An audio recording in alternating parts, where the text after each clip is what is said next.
சரசுன்னு ஒரு அழகான பொண்ணு விபச்சாரம் பண்ணிக்கிட்டு இருக்கா. பல ஆண்கள் அவ வீட்டுக்கு தேடி வந்தாலும், தனிமையில இருந்த அவளுக்கு துணையா இருந்தது அவ வளர்க்குற ஒரு நாய்க்குட்டி தான். அவ வீட்டு வாசல்ல எழுதி வச்சிருப்பா, "ஜாக்கிரதை கடிக்காத நாய்ன்னு." அவ வளர்த்த நாய்க்குட்டிய கூட கடிக்காத மாதிரி தான் அவ வளர்த்திருப்பா. ஆனா, அவள பார்க்க வர்ற ஆண்கள் எல்லாம் நாய விட கேவலமா அவள கீறி வச்சு காயப்படுத்திட்டு போவாங்க. என்ன பண்றது? கழுத்துல இருக்கிற அந்த காயம் தான் அவ வயித்துல இருக்கிற பசியவே ஆத்துது. அவ வீட்டு நாய்க்குட்டியும் அப்பதான் நல்லா சாப்பிடுது. அந்த ஊர்ல தேவான்னு ஒருத்தன் இருக்கான். அவன் பெரிய ரவுடி. கையில சங்கிலி வச்சிருப்பான். காசுக்காக யார வேணா அடிச்சு காயப்படுத்துவான். தான் சாப்பாட்டுக்காக தன்னையே காயப்படுத்திக்கிற சரசு வாழ்ற அந்த ஊர்ல தான், தான் சாப்பாட்டுக்காக மத்தவங்கள காயப்படுத்துற தேவாவும் வாழ்ந்துட்டு இருந்தான். எது எப்படியோ இந்த சரசு நெனச்சுக்கிறா, பல ஆண்கள் தொட்ட இந்த உடம்ப தண்ணி ஊத்தி குளிப்பாட்டுறதுனால, அந்த பாவமெல்லாம் இதோட போயிடும்னு. இந்த தேவா நெனச்சுக்கிறான், பல பேர் அடிச்ச இந்த சங்கிலிய தண்ணீல முக்கி குளிப்பாட்டுனா, இந்த பாவமெல்லாம் இதோட போயிடும்னு. ஒரு நாளு சரசு வாடிக்கையாளர் கூட இருக்கும்போது, இந்த தேவாவ போலீஸ் தொரத்திட்டு வருது. அவன் ரவுடி தானே. தொரத்திட்டு வரும்போது, சரசு வீட்டு கதவ வந்து இவன் தட்டுறான். சரசு கதவ திறந்ததும் பயந்துகிட்டு ஏற்கனவே இருந்த வாடிக்கையாளர் வெளியில போயிடுறான். சரசு அந்த கோவத்துல தேவாவ திட்டுறா. "யார்றா நீ?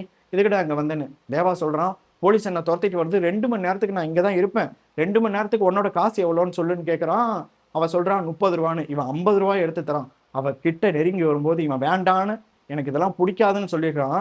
2 மணி நேரம் கழிச்சு இவன் குளிச்சுட்டு, தலையெல்லாம் சீவிட்டு, சட்டைய எடுத்து மாட்டலான்னு போகும்போது, அந்த சட்டையில ரூ. 50 அவ வச்சிருந்தா. "ஏன் இந்த ரூ. 50 எடுத்துக்கலையான்னு?" இவன் கேட்கிறான். "எனக்கு இலவசம் வேண்டான்னு" அவ சொல்றா. விலை மாதுவாகவே இருந்தாலும், அவ தன்மானத்த விலை குடுத்து வாங்க முடியலையேன்னு அவன் அங்கருந்து போயி, மறுநாள் ஒரு இருமல் மருந்த விலை குடுத்து வாங்கிட்டு வரான். ஏன்னா, இவ இருமிக்கிட்டே இருந்திருப்பா. வந்து சொல்றான், "இந்தா நீ இரும்பாத, இந்த மருந்த சாப்பிடு" அப்படின்னு. அவ அசந்து போய் பார்க்கிறா. இந்த மாரி அன்ப அவ பார்த்ததே கிடையாது. பல ஆண்கள படுக்கையில இருந்து பார்த்திருக்கா. இப்போ நின்னுகிட்டே ஒரு ஆண பார்க்கிறா. நிமிர்ந்து நின்னு ஒரு ஆண பார்க்கிறா. முறையா ஒரு மனுஷன பார்க்கிறா. "எவ்வளோ காசு நான் இதுக்கு தரணும்னு?" கேட்கிறா. "எனக்கு காசெல்லாம் வேணாம். உனக்கு உடம்பு சரியானா போதும்ன்னு" அவன் சொல்றான். இவளுக்கு இவ அப்பாவ இவ பார்த்ததே கிடையாது. அப்பா இருந்தா அந்த தொழிலுக்கு வர வேண்டிய அவசியமும் கிடையாது. பல ஆண்கள் இவ உடம்ப தொட்டிருக்காங்க. முறையா ஒருத்தன் மனச தொட்டிருக்கான். அவன் அந்த வீட்ல இருக்கிற கண்ணாடிய பார்க்குறான். மீண்டும் வருகன்னு எழுதியிருக்கு. அவனுக்கு தெரியல. இது என்ன எழுதியிருக்குன்னு அவட்ட கேட்கிறான். அவ சொல்றா, "இந்த தொழில்ல யாரையும் திரும்பி வாங்க அப்படின்னு கூப்பிட முடியாது. ஆனா அவங்க வந்தா தானே எனக்கு மறுபடியும் பசி ஆறும். அதனால கண்ணாடியில மீண்டும் வருகன்னு எழுதி வச்சிருக்கேன். தல சீவும்போது யாராவது பார்ப்பாங்கல்ல அதுக்காகன்னு" சொல்லிட்டு, "ஆமா இது தமிழ்ல தானே எழுதியிருக்கு. இது உனக்கு படிக்க தெரியாதான்னு?" கேட்கிறா. அவன் அழுதுகிட்டே அங்கருந்து ஓரமா போய் நிக்கிறான். பல பேர அழ வச்ச ரவுடி அழுவுறான்னா, பெரிய காரணம் இருக்கு. அவ போய் கேட்கிறா. ஏய் அழுவுற? சரசு நெனைக்கிறா, நான் ஒரு விபச்சாரின்னு தெரிஞ்சும், ஒரு ரவுடிக்கு எப்படி நம்ம மேல அக்கறை வந்துச்சு? இரும்பு சங்கிலிய எடுத்து காசுக்காக மத்தவங்கள அடிக்கிறவன், நான் ஒரு இருமல் இருமுனதுக்கே எதுக்காக துடிச்சு போறான்னு யோசிச்சுட்டு இருக்கும்போதே, அந்த தேவா அங்க அழவே ஆரம்பிச்சுட்டான். ஏன் அழுவுறன்னு போய் கேட்கிறா. அவன் எதுவும் சொல்லாம அங்கிருந்து நகர்ந்து போறான். அவன் சின்ன வயசுல நடந்ததெல்லாம் நெனச்சு பார்க்குறான். அவ அம்மா ஒரு விபச்சாரியா தான் இருந்திருப்பா. தவறுதலா கர்ப்பமாயிருப்பா. அந்த கர்ப்பத்துல தான் இந்த தேவா பொறந்திருப்பான். அந்த அம்மா ஒரு கல்யாணம் பண்ணுவா. தேவா நெனப்பான், நமக்கு ஒரு புது அப்பா கிடைக்க போறாரு. அவரு நம்மள நல்லா பார்த்துப்பாருன்னு. ஆனா, அவங்களுக்கு ஒரு குழந்தை பொறந்ததும், இந்த தேவாவ தூக்கி திண்ணையிலேயே போட்டுருவாங்க. அந்த குழந்தை வளர்ந்ததும் ஸ்கூலுக்குலாம் அனுப்புவாங்க. தேவா கேட்பான், நானும் ஸ்கூலுக்கு போறேன்னு. ஆனா, நீ செருப்பு தொட, உட்காருன்னு சொல்லி தினமும் போட்டு அவன அடிக்கிறாங்க. ஒரு நாள் அவன் திருப்பி அடிக்க ஆரம்பிச்சான். அவங்க அப்பா, அம்மா பயப்பட ஆரம்பிச்சாங்க. அப்பா அவன் நெனைக்கிறான், அடிச்சா தான் இந்த உலகத்துல எல்லாம் நடக்குமேன்னு, எல்லாரையும் அடிக்க ஆரம்பிக்கிறான் காசுக்காக. அப்பையிலேருந்து இப்ப வரைக்கும். ஒரு தொழிற்சங்க தலைவர போட்டு அடிக்கிறான் அடி அடின்னு. அவருக்கு வலி தாங்க முடியல. ஆனாலும் சொல்றாரு, "இன்னும் வேணாலும் என்ன அடிச்சுக்கோ. ஆனா எனக்காக ஒரு உதவி செய்யி. என் கூட வேலை செய்ற ஒரு தொழிலாளிக்கு உடம்பு சரியில்லன்னு மருந்து வாங்க வந்தேன். அந்த மருந்த சைக்கிள்லயே வச்சுட்டேன். அத போய் அவர்ட்ட குடுத்துரு. நீ காசுக்காக என்ன வேணா செய்வ தானே? உனக்கு எவ்வளோ வேணா காசு தரேன். என்ன கூட அடிச்சு கொன்னுடு. அவரு உயிர காப்பாத்துன்னு" சொல்றான். அத கேட்டதும் இவனுக்கு மனசாட்சி உறுத்துது. அப்படியே மனிதம்னா என்னன்னு தெரியுது. அந்த சைக்கிளையும் மருந்தையும் எடுத்துட்டு விறுவிறுன்னு போறான்.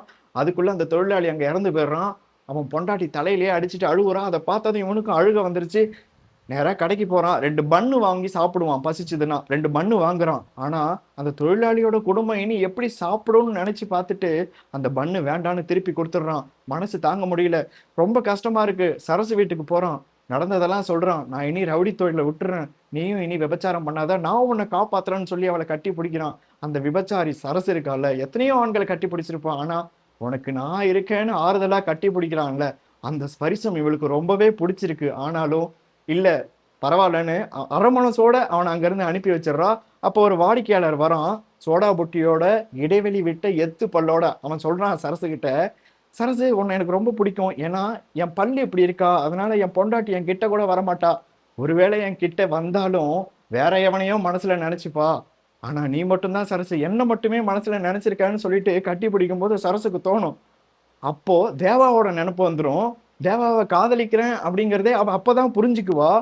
தேவாவ பொடி போடுவான். அந்த பொடி இவளுக்கு பிடிக்காது. அந்த பொடி டப்பாவ தேவா வீட்ல வச்சுட்டு போயிருப்பான்.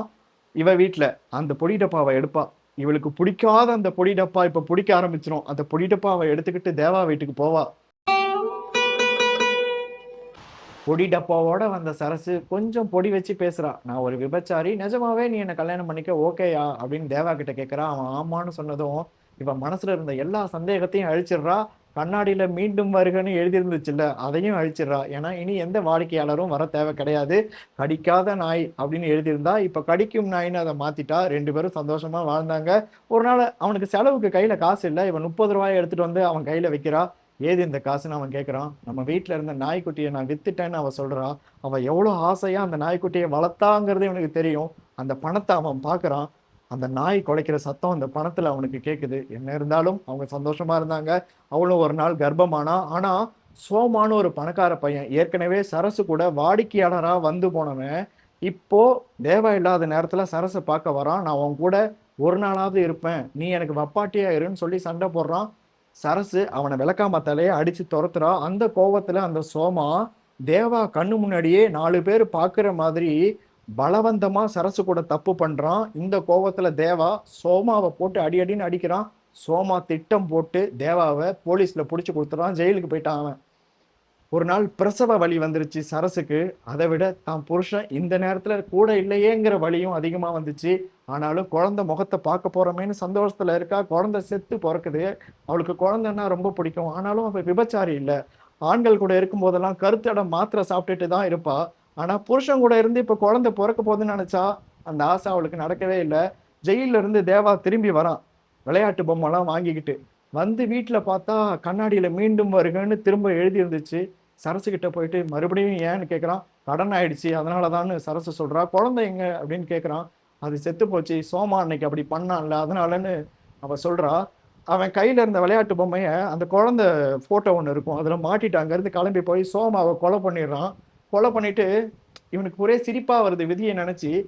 தரையில நடக்கும்போது ஒரு புல்ல கூட மிதிக்க கூடாதுன்னு நினைச்சிட்டு இருந்தான். ஆனா இன்னைக்கு இவன் புல்ல இல்லாம நின்றுகிட்டு இருக்கான். இவனுக்கு சிரிப்பும் வருது, அழுகையும் வருது.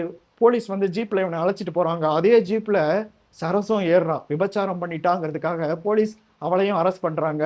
இதுக்கு மேல இவங்க 2 பேரும் வாழ்க்கையில ஒண்ணு சேரவே முடியாதுன்னு தெரிஞ்சிருச்சு. ஆனாலும் ஜீப்ல போற அந்த கொஞ்ச நேரம் அவன் நெஞ்சில இவ சாஞ்சுக்கிறான். என்னால உன்னை மறக்கவே முடியாதியா.